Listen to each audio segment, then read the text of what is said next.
Hello बच्चों, आज हम लोग पढ़ेंगे फैक्टराइजेशन ऑफ द पॉलिनोमियल। ठीक है, तो आज हम लोग जानेंगे कि पॉलिनोमियल को कैसे फैक्टराइज कर सकते हैं। ठीक है ना। तो उसके लिए पहले हमको समझना होगा फैक्टर थ्योरम आपका क्या बोलता है।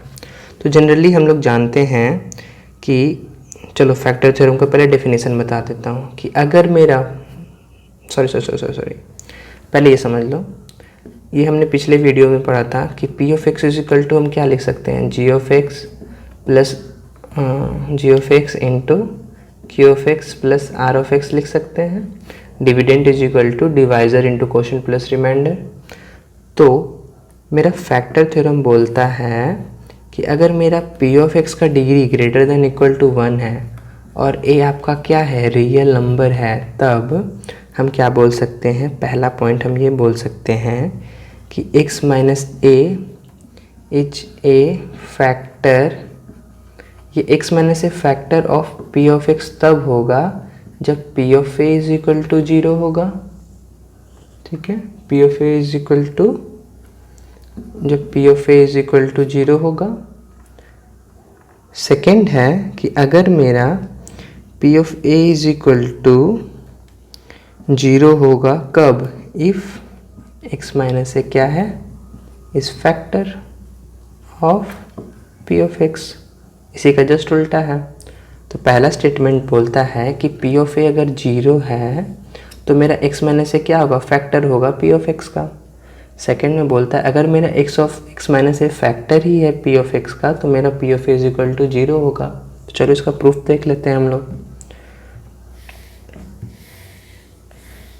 तो आपका फर्स्ट स्टेटमेंट जो था, रियल नंबर, फर्स्ट स्टेटमेंट जो था कि if p of a is equal to 0 होगा, तो चूँकि हम लोग जानते हैं रिमाइंडर थ्योरम के अकॉर्डिंग हमारा p ऑफ x क्या होता है, होता है आपका ये हो गया डिवाइज़र इंटू क्वोशिएंट हुआ ना, प्लस रिमाइंडर। रिमाइंडर आपका क्या है, p ऑफ a है रिमाइंडर थ्योरम के अकॉर्डिंग। तो यहाँ पे if p of a is equal to 0, अगर ये मेरा 0 होगा तो मेरा क्या हो जाएगा, p of x is equal to x minus a into Q of x. चूँकि यहाँ पे कोई रिमाइंडर नहीं है, सारा रिमाइंडर 0 है, मतलब ये इसको पूरी तरीके से काट सकता है, इसलिए ये इसका फैक्टर है, और क्यू ऑफ एक्स इसको पूरी तरीके से काट सकता है, यानी ये भी इसका फैक्टर है ना। अब सेकेंड स्टेटमेंट आपका ये है, सेकेंड स्टेटमेंट में अगर ये आपको पहले ही x माइनस ए क्या है, इस फैक्टर, जब ये पहले ही काट रहा है तो मेरा p ऑफ ए ऑलरेडी क्या हो जाएगा, यहाँ पे 0 होगा ना, रिमाइंडर तो मेरा 0 होगा। सॉरी, यहाँ पे ऐसे लिखो, रिमाइंडर इज इक्वल टू 0 लिखो, ठीक है ना, समझने के लिए। तो चूँकि तो मेरा क्या हो जाएगा, p of x is equal to g of x plus are of x होता है।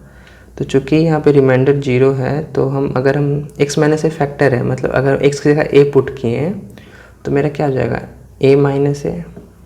पहले से समझो, p of x is equal to क्या था, x minus a into Q of x plus remainder था। तो चूँकि यहाँ पे रिमाइंडर 0 होगा, फैक्टर है ना, तो पूरी पॉलिनोमियल को काट देगा, तो रिमाइंडर कुछ बचेगा ही नहीं। तो अगर मेरा ये 0 है और x माइनस ए फैक्टर है, कहने का मतलब क्या हुआ कि मेरा अगर हम x का वैल्यू a पुट करते हैं तो क्या आएगा, a minus a into Q of x, यानी क्यू ऑफ ए ही ले लो, प्लस 0, तो ये भी 0।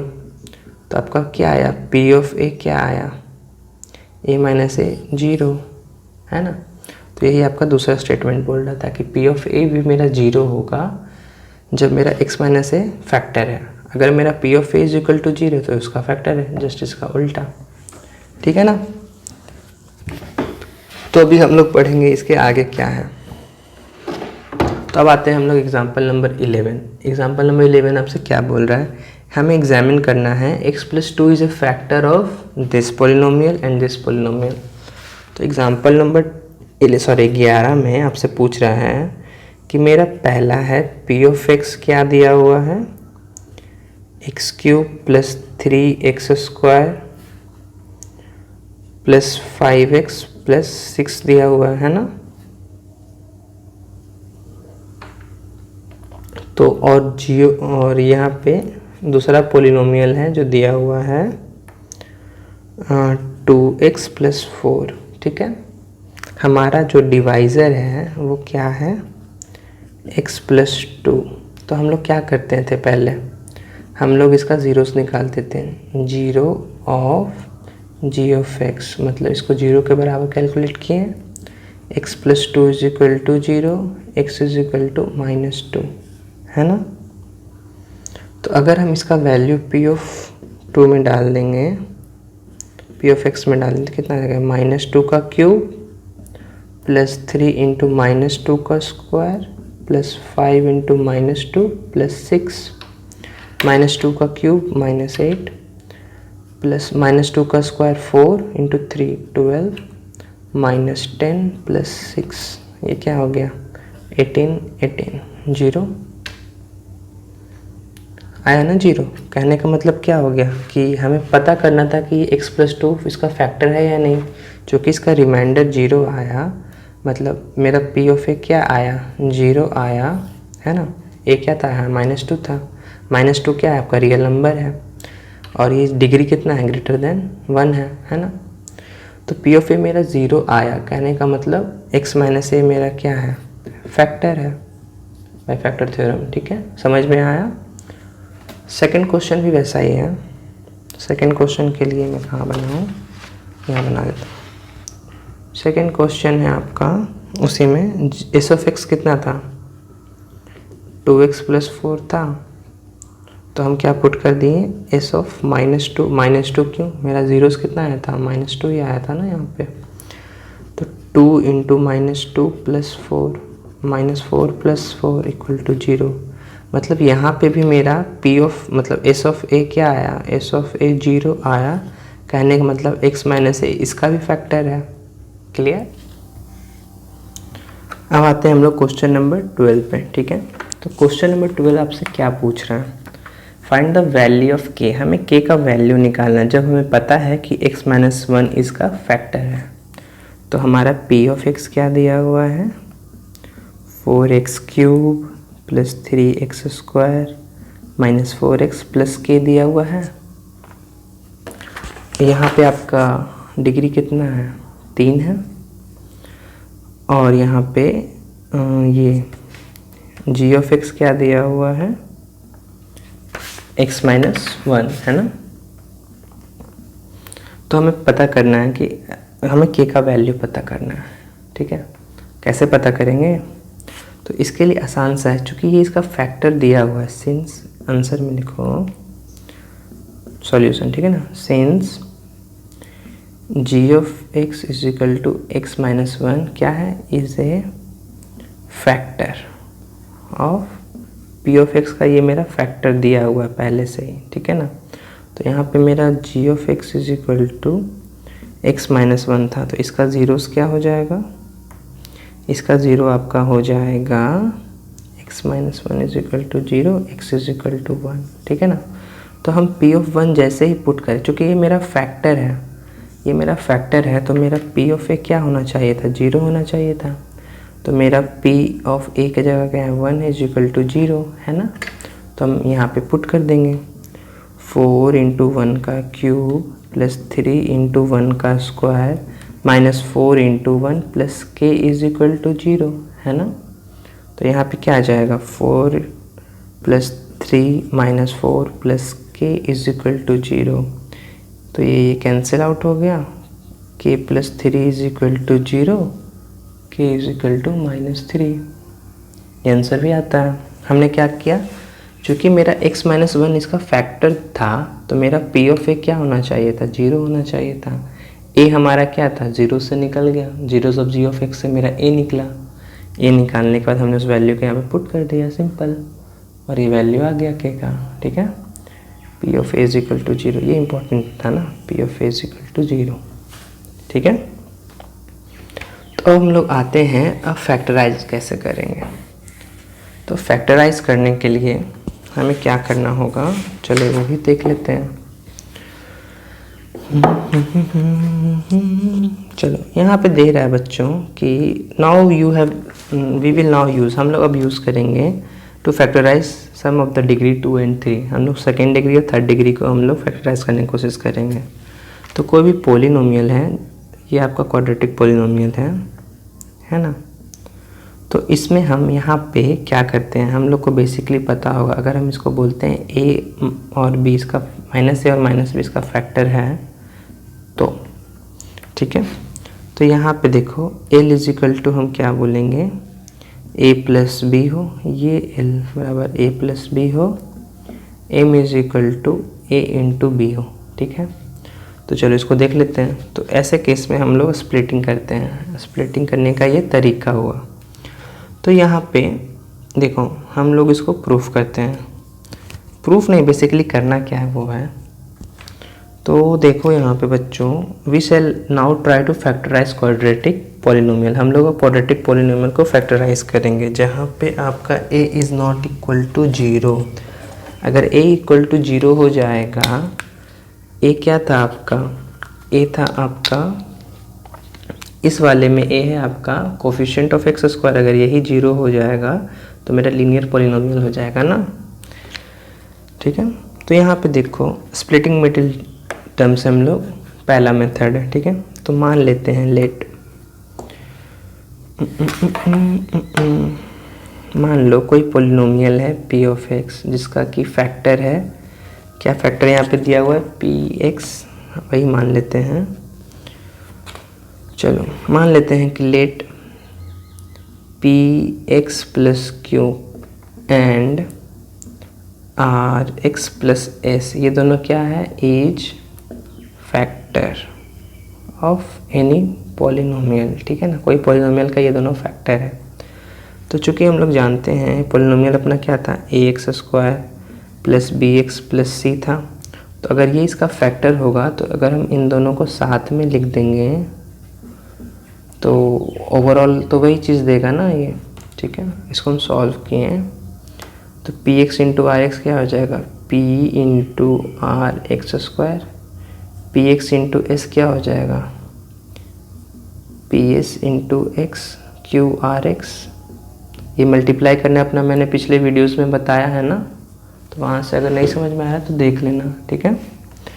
तो यहाँ देखो P R x square, x x common है ना, तो P s plus q are into x plus Q of S हो गया, है ना, क्यू ऑफ एस हो गया।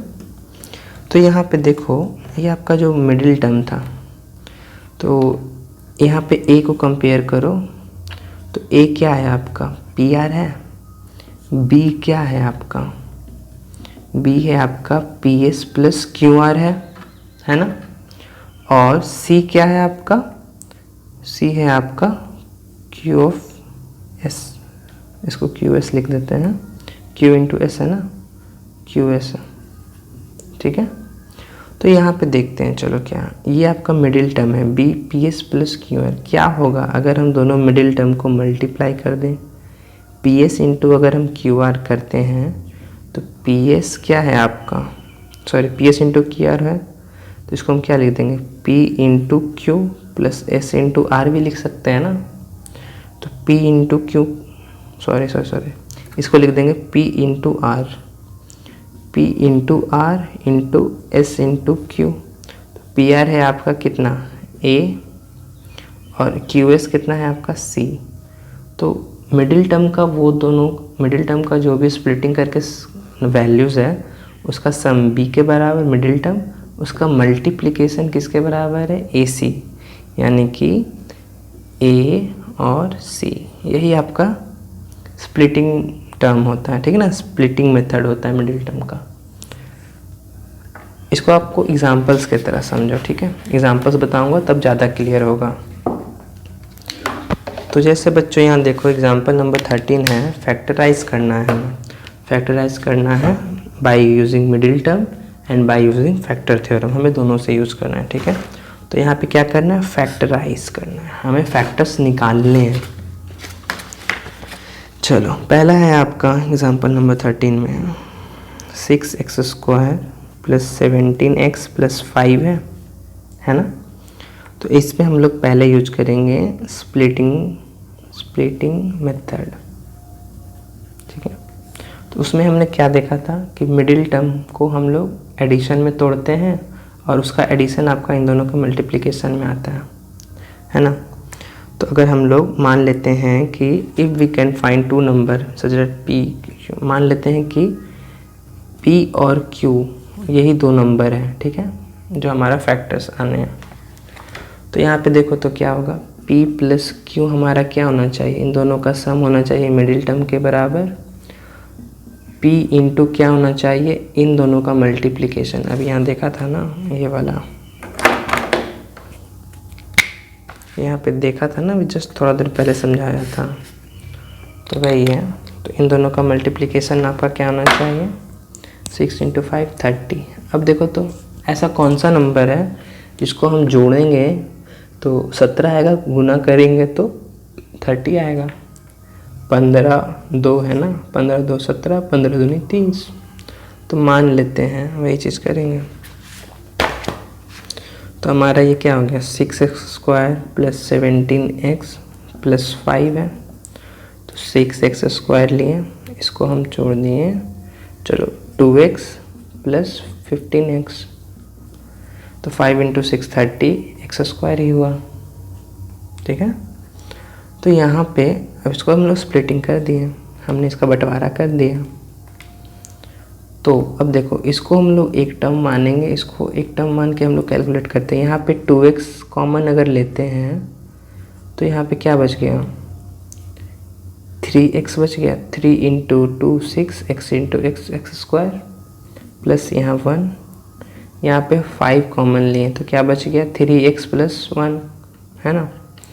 अब 3x प्लस 1, 3x प्लस 1 ये दोनों कॉमन है, ठीक है। और दूसरा कौन सा है, 2x प्लस 5।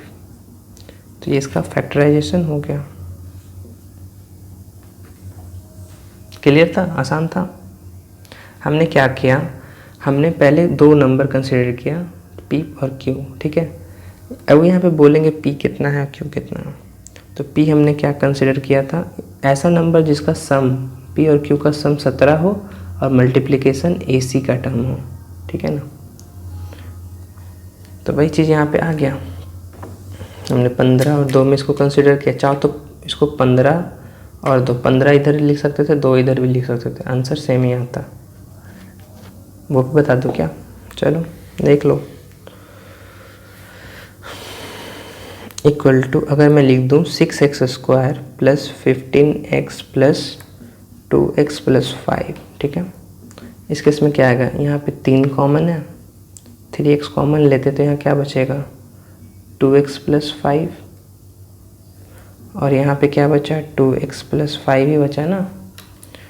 तो 2x plus 5, 2x plus 5, 2x plus 5 common ले लिया, यहाँ 3x और यहाँ पे 1 मल्टीप्लाई था ना, 3x प्लस 1 वही चीज़ आया ना जो पहले आया था। तो चाहे 15 पहले लिखो या 2 बाद में लिखो, या 2 पहले लिखो 15 बाद में लिखो, कोई फ़र्क नहीं पड़ेगा आपको। अब आते हैं हम लोग इसका सेकंड मेथड जो था आपका फैक्टर थ्योरम के थ्योरम, ठीक है। सेकंड जो मेथड है वो थोड़ा सा टफ है, ठीक है। फैक्टर थ्योरम के अकॉर्डिंग जब हम लोग फैक्टराइज करेंगे तब टफ है। तो मान लो ये आपका ये था 6x² प्लस 17x प्लस 5 था। तो हम सबसे पहले क्या करेंगे, 6 को इसको कॉमन लेंगे। तो यहाँ क्या बचा, x² प्लस यहाँ 17/6x प्लस 5/6 है ना। तो इसको हम मान लेंगे 6 इंटू पी ऑफ एक्स। तो पी ऑफ एक्स में आप देखोगे ये जो आपका c है, c कितना है 5/6। इसका फैक्टर क्या क्या हो सकता है, c क्या होता था बेसिकली, ऐसे नहीं, ऐसे c नहीं मानो, इसको मान लो, ऐसे मानते हैं जो बुक के अकॉर्डिंग चलते हैं, ठीक है। तो ये आपका क्या हो जाएगा 6। अगर पी ऑफ एक्स कोई है तो इसको लिख देंगे x minus a into x minus B, लिख सकते हैं ना। तो ये क्या हो जाएगा 6 x² minus a plus b x plus a b, यही आएगा। तो यहाँ पे जो ए बी है, ए बी कितना है आपका 5/6 है ना, ये ए बी, इसी से जस्ट बराबर कर लो ना, ए बी इक्वल टू 5/6। जब ए बी इक्वल टू, अब आपको क्या करना होगा, इसका फैक्टर निकालना होगा। ऐसा कौन से नंबर है जिसका मल्टीप्लिकेशन करने पे 5/6 आए, तो ये तो पता करना पड़ेगा। इफ़ ए इक्वल टू 1 लिए हैं, ए इक्वल टू 1, तो बी कितना हो गया आपका 5/6, तो पहला हो गया 1 5/6। If a is equal to 2, b is equal to 5/12, है ना। If a is equal to 1/2, अगर ए इज इक्वल टू 1/2 तो बी इज इक्वल टू 5/3 हो जाएगा।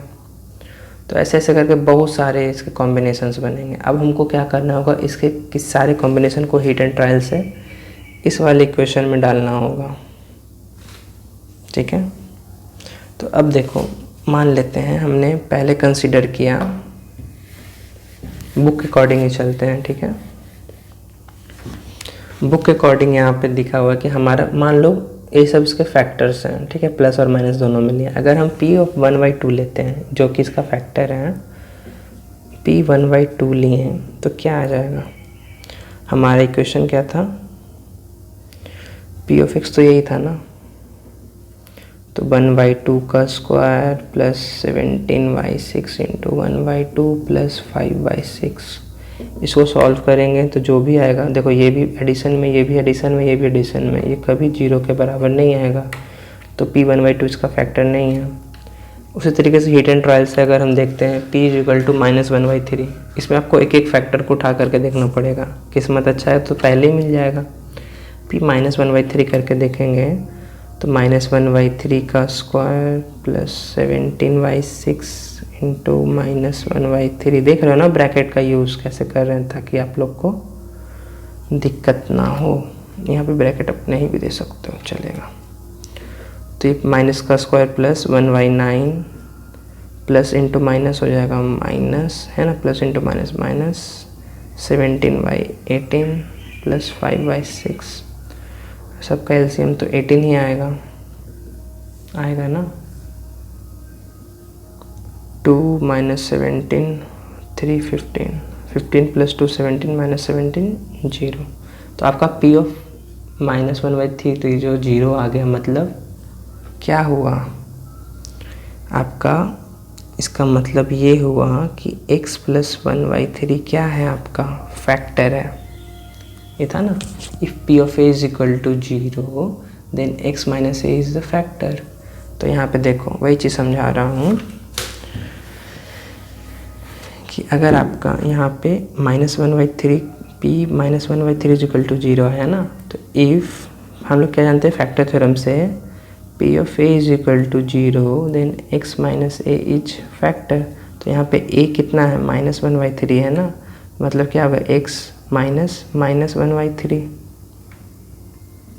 ये फैक्टर होगा, मतलब x minus into minus plus x 1/3 क्या है, is factor of p of x। पहला फैक्टर निकल गया। अब दूसरा फैक्टर निकालने का तरीका है।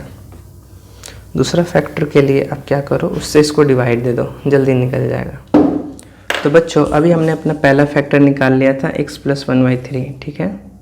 तो अगर हम लोग जानते हैं कि p of x is equal to क्या होता है, g of x into q of x plus r of x। अगर मेरा ये फैक्टर है, मतलब पूरी काट रहा है, तो रिमाइंडर क्या होगा, 0 होगा ना। तो अगर हमको दूसरा फैक्टर निकालने के लिए क्या कर सकते हैं, हम लोग पोलिनोमियल को अपने पहले फैक्टर से डिवाइड कर सकते हैं। तो ये हमारा दूसरा तरीका रहेगा।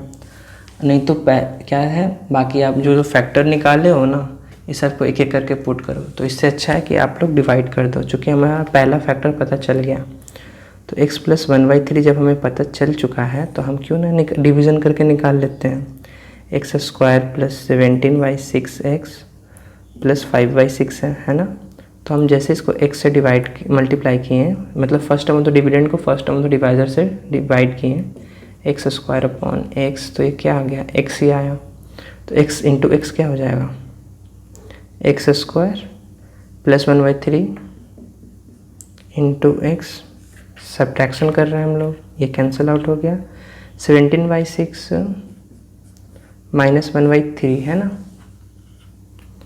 तो अब हम इसको सब्ट्रैक्ट कर रहे हैं, तो इधर रफ में मैं कर देता हूँ। 17/6 माइनस 1/3 क्या दे देगा आपको, 6।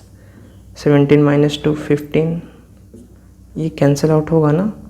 ये हो जाएगा आपका 3 से कटेगा 2 बार में, ये 5 बार में है, तो ये 5/2x प्लस 5/6 हो गया है ना। तो अगला 5/2 से अगर हम मल्टीप्लाई करते हैं तो x इंटू 5/2 क्या हो गया 5/2x, 1/3 इंटू 5/2 क्या हो गया प्लस 5/6। सब्ट्रैक्शन किए तो ओवरऑल 0 आ गया। तो मतलब दूसरा फैक्टर क्या आया x प्लस 5/2 जो कि अपना q(x) है ना। तो हमारा दूसरा मेथड से आ गया यहाँ पे पहला फैक्टर x प्लस 1/3, दूसरा फैक्टर x प्लस 5/2 था है ना। तो ये दोनों फैक्टर आ गया किसका, p(x) का फैक्टर है। तो चूँकि हम लोग को निकालना क्या था, हम लोग को ये दिया हुआ था ना 6x² प्लस 17x प्लस 5। तो देखो अभी हमने g(x) और हमने निकाल लिया क्या, हमारा फैक्टर आ गया x प्लस 1/3 और दूसरा फैक्टर आ गया x प्लस 5/2। ये किसका फैक्टर है, p(x) का। तो चूँकि हम लोग यहाँ पे जानते थे, इस यहाँ पे देखो लिखा हुआ है 6s² प्लस 17x प्लस 5 को हमने लिखा था 6p(x), जहाँ पे p(x) क्या था आपका, ये था ना 6 इंटू x² प्लस कहाँ गया x² प्लस 17/6x प्लस 5/6 था। तो हमने क्या किया 6x प्लस 1/3 यही इसका फैक्टर आया, दूसरा फैक्टर क्या है x प्लस 5/2। इसको सॉल्व कर देते हैं 6 3x plus 1/3 2x plus 5/2 3 into 2 6 cancel out. क्या दे दिया आपको 3x प्लस 1 पहला फैक्टर 2x प्लस 5, ये हो गया पूरे इस वाले पोलिनोमियल का फैक्टर। तो चूँकि स्प्लिटिंग मेथड आसान है, इसमें हम लोग को लॉन्ग डिवीज़न मेथड भी यूज़ करना पड़ता है सेकेंड वाले में, ठीक है। हम लोग पहले मेथड से मोस्ट ऑफ द क्वेश्चंस बनाएंगे, ठीक है।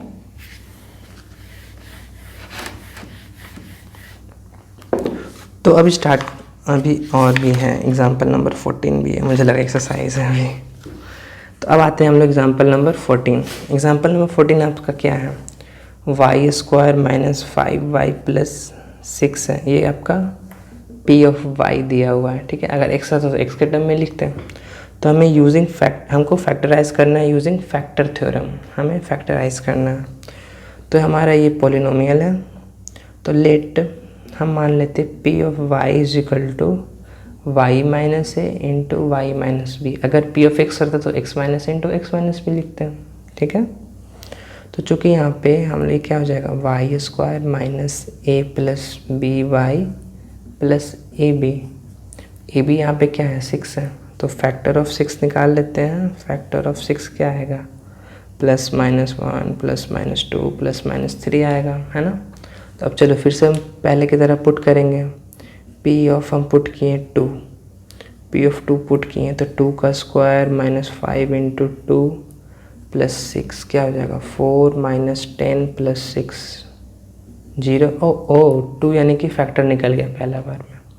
अब हम क्या करेंगे, फैक्टर निकल गया मतलब x माइनस 2। अब कैसे हुआ, सिंस बाई फैक्टर थ्योरम हम क्या लिखेंगे p of a if p of a is equal to 0। अगर p of a is equal to 0 then x minus a क्या है, इज फैक्टर है। तो यहाँ पे p ऑफ a कितना a इज इक्वल टू 2 है, तो मेरा x माइनस 2 क्या हो गया, फैक्टर हो गया ना। तो पहला फैक्टर x माइनस 2। अब हम क्या कर सकते हैं, या तो हम इससे इसको डिवाइड दे दें या फिर से दूसरा निकाल लें। तो चूँकि यहाँ पे कमी है तो हम लोग दूसरा निकाल ही लेते हैं, p ऑफ 3 निकाल लेते हैं, ठीक है। 3 का स्क्वायर, चलो पहला फैक्टर तो अपना ये आ गया p ऑफ 2, p ऑफ 3 निकाल लेते हैं। p ऑफ 3 निकाल लें तो क्या आ गया 3 का square minus 5 into 3 plus 6 9 minus 15 plus 6 again ये 0। तो आपका क्या 2 और 3 यानी कि x माइनस 2 x माइनस 3 आपका क्या आ गया इज फैक्टर। कई लोग गलती से लिख देंगे x प्लस 2 x प्लस 3, ये गलत होगा, इज ए फैक्टर। क्यों गलत होगा, क्योंकि यहाँ पे समझो कंसेप्ट को कि since p of a is equal to 0 है तब मेरा x minus a is factor है ना, माइनस ए। अगर हम पी ऑफ 2 लिखेंगे मतलब x माइनस 2 इज फैक्टर। अगर p ऑफ माइनस 2 लिखेंगे तो x माइनस ए के तहत ना माइनस 2 इज फैक्टर मतलब x प्लस 2 इज फैक्टर। अब समझे? चलो इसका क्वेश्चन तो आसान था ये वाला 14। 15वां देखते हैं क्या है। 15वां क्वेश्चन है आपका, फैक्टराइज करना है इसे भी। अब आते हैं हम लोग क्वेश्चन नंबर 15 पे। X cube minus 23 x square plus 142 x minus 120। हमें क्या करना है? फैक्टराइज। लेकिन हमारा लिखा हुआ नहीं है कि हमें फैक्टराइजेशन से करना है, स्प्लिटिंग मेथड से करना है। तो हम देखते हैं पहले फैक्टराइजेशन से। यहाँ पे फैक्टराइजेशन से थोड़ा सा किया, फिर बाद में स्प्लिटिंग ही कर दिया। तो अगर हम देखेंगे यहाँ पे मेरा ए बी कितना 120 है, उसका फैक्टर्स देखेंगे तो इतना सारा आ जाएगा, है ना। दिमाग इससे ज़्यादा और भी आएगा, बट इन्होंने इतना कंसिडर किया। सबको वैल्यू पुट करके देखो, बहुत टेडियस वर्क हो जाएगा, बहुत भारी काम हो जाएगा। तो इससे अच्छा क्यों ना कि हम लोग कुछ आसान सा उपाय निकालें। चलो देखते हैं क्या उपाय निकाल सकते हैं हम लोग। दिल को कराया हम लोग करते हैं। चलो इसमें देख लेते हैं। इन दोनों में एक्स स्क्वायर कॉमन है, यहाँ तो कुछ कॉमन ही नहीं है ना। तो क्या किया जाए? हम लोग को कुछ ना कुछ तो कॉमन करना पड़ेगा।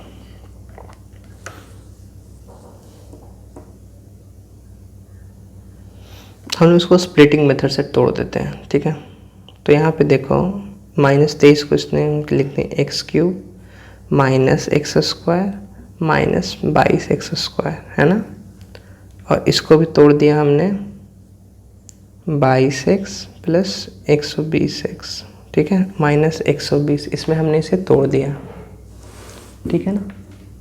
अब देखो क्या होगा, इन दोनों में 6 टर्म होंगे। इन दोनों में देखो एक्स स्क्वायर कॉमन ले लिए तो x माइनस 1 आया।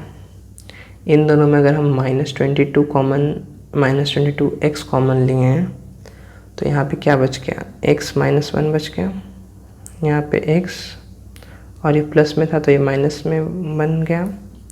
यहाँ से 120 कॉमन लिए तो x माइनस 1 आ गया। अब देखो x माइनस 1 यहाँ भी, x माइनस 1 यहाँ भी, x माइनस 1 यहाँ भी।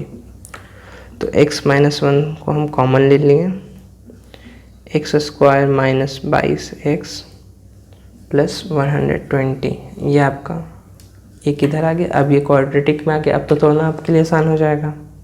अगर ये नहीं समझ में आ रहा है कि हमने कैसे इसको तोड़ा, तो बेटर है कि आप इसको पहले ये कर लो। हम लोग यहाँ पे सारे फैक्टर्स लिख करके सबको एक एक वैल्यू डाल के देखिए। अगर मेरे यहाँ पे देखिए p of 1 is equal to 0 आया, मतलब x minus 1 is a factor, है ना। तो x माइनस 1 को फैक्टर ले लिया, तो x माइनस 1 के बाद इसको हमने इससे डिवाइड कर दिया, किया है ना। यहाँ पे इसने स्प्लिटिंग कर दिया, बट आप डिवाइड भी करोगे तो अगला टर्म ये आ जाएगा। वैसे हम लोग ये जब बनाएंगे तब हम बता देंगे, ठीक है ना। तो यहाँ पे ये आया। अब हमारा दूसरा टर्म, एक ये हो गया, एक ये हो गया। अब हम x square minus 22x plus 120 को भी चाहे तो स्प्लिट कर सकते हैं। इसको हम तोड़ने के लिए क्या करेंगे? X square minus 12x minus 10x, 12 10 22 और minus into minus plus 12 into 10 plus 120। तो ये क्या हो जाएगा? इस दोनों में x कॉमन, x माइनस 12, इन दोनों में 10 कॉमन, x माइनस 12। ये देखो इनमें -10 है, यहाँ प्लस 120, -10 कॉमन लिया तो माइनस को कॉमन लेने पे ये माइनस हो जाएगा, ये प्लस में, है ना। तो x माइनस 12 x माइनस 10, ये इसका स्प्लिटिंग हो गया। तो मेरा क्या हो गया? जो p ऑफ x था क्यूबिक टर्म में, जो कि यहाँ पे डिग्री 3 था तो 3 सॉल्यूशन होंगे। x माइनस 1 पहला फैक्टर, x माइनस 12 दूसरा, x माइनस 10 तीसरा, 1 2 3, डिग्री 3 है, ठीक है। तो एक तरीका हुआ निकालने का। दूसरा तरीका था इसमें कि आप लोग क्या करिए, सबसे पहले जो 120 है उसका फैक्टर लिखिए, plus minus 1 plus minus 2 plus minus 3 plus minus 4 dot dot बहुत सारा आएगा। तो जैसे हमने p ऑफ 1 पुट किया तो 1 का क्यूब माइनस 23 इंटू 1 का स्क्वायर प्लस 142 इंटू 1 है ना माइनस 120। तो इसमें क्या हो जाएगा 1 minus 23 plus 142 minus 120 minus 120 minus 23 minus 143 142 plus 143 143 इसका माइनस 143 इसका यानी कि 0। मतलब if P of A is equal to 0 by factor theorem P of A is equal to 0 then x minus A क्या है is factor of P of x by factor theorem है ना। हम यहाँ लिख देंगे by factor theorem if P of A is equal to 0 तो मेरा क्या हो गया x minus 1 इज फैक्टर, पहला फैक्टर निकल गया। फिर जब पहला फैक्टर निकल गया तो हम क्या करेंगे x माइनस 1 से हम इसको डिवाइड दे देंगे x cube minus 23 x square plus 142 x minus 120 ये हमने इसको डिवाइड दिया तो क्या हो जाएगा ये एक्स स्क्वायर। फर्स्ट टर्म तो डिविडेंड को फर्स्ट टर्म तो डिवाइजर से डिवाइड किए x cube upon x x square दिया तो एक्स स्क्वायर यहाँ लिख दिए। एक्स इंटू एक्स स्क्वायर क्या हो गया एक्स क्यूब, बेसिकली इसको कैंसिल करने के लिए होता है minus into minus minus into plus minus x square sine change plus और ये minus 22 x square plus 142 x 22 x तो 22 x square minus into plus minus 22 x हुआ ना। ये हो जाएगा क्या आपका, मैंने साइन सही लिखा है ना। अच्छा ये माइनस देखो यहाँ गड़बड़ किया है, यहाँ देखिए यहाँ माइनस इंटू प्लस है ना तो ये आपका माइनस 23 प्लस 1 तो minus 22 x square plus 142 x तो माइनस 22 एक्स से मल्टीप्लाई करेंगे माइनस 22 एक्स स्क्वायर एक minus into minus plus 22 x. अब देखिए sign change minus into plus ये कैंसिल आउट ये हो जाएगा 120। हमको तब पता चला यहाँ 120 था, मेरा अगर प्लस में आ रहा था तो 160 के ऊपर आ रहा था इसलिए मुझे लगा गलत है। आप लोग वैसे पता कर सकते हो ना जब कैलकुलेशन करोगे तो 120x माइनस 120 अगेन यहाँ प्लस में तो हमने क्या लिया 120 लिया तो 120x माइनस 120 कैंसिल आउट तो हमारा दूसरा फैक्टर क्या आ गया, ये वही चीज़ है जो यहाँ पे लिखा था है ना। फिर इसको स्प्लिटिंग मिडिल टर्म से फिर तोड़ दिए, फिर ये चीज़ कॉमन आ गया, समझ गए ना।